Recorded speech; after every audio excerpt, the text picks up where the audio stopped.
Hello， 大家好，又到咗咪咪 Cooking 嘅時間啦。今集咧就特別啲啦，教大家整意粉啦。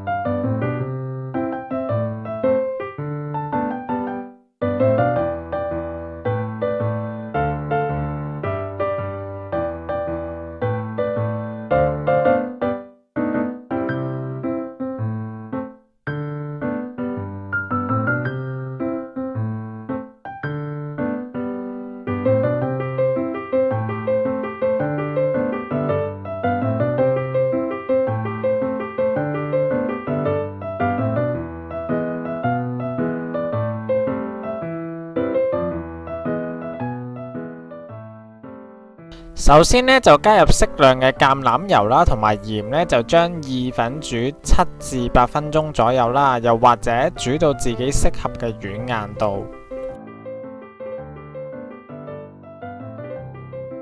之後咧就將雞蛋啦加入芝士碎去撈勻，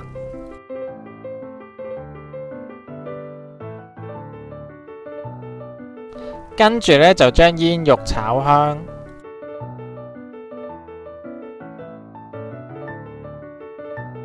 然後就加入蒜蓉同埋洋蔥炒香，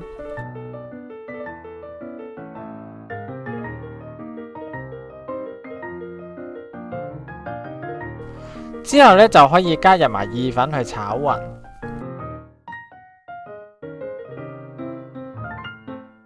熄火後加入適量嘅鹽啦、胡椒粉同埋蛋液去撈勻呢，咁就完成㗎啦。當然咧，上碟之後仲可以加一啲香草去做裝飾。